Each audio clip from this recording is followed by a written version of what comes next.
এটা হচ্ছে একটা কুণ্ডলী তামার তার দিয়ে তৈরি করা।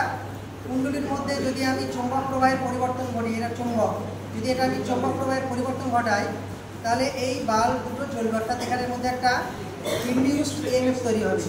কী তৈরি হবে? ইনডিউসড ইএমএফ তৈরি হবে। এটা হচ্ছে ফ্যারাডের সূত্র অনুসারে হয়। ফ্যারাডের সূত্রতে কী বলা আছে?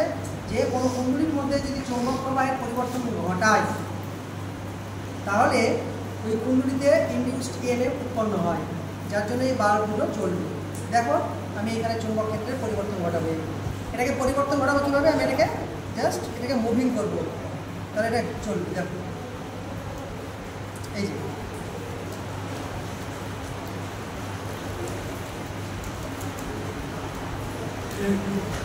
যখন নিয়ে যাচ্ছি তখন লালটা জ্বলছে, নিয়ে আসছি তখন সবুজটা। তার মানে এখানে এসি কারেন্ট তৈরি হচ্ছে। একটা কারেন্ট একটা ডিরেকশনে গেল, আবার যখন নিয়ে আসছি তখন অন্য ডিরেকশনে যাচ্ছে। এরকমভাবে একটা কুণ্ডলীর মধ্যে চৌম্বক প্রবাহের পরিবর্তন ঘটালে এসি বা অল্টারনেটিং কারেন্ট তৈরি হয়। এটা হচ্ছে ফ্যারাডের law. Thank you so much.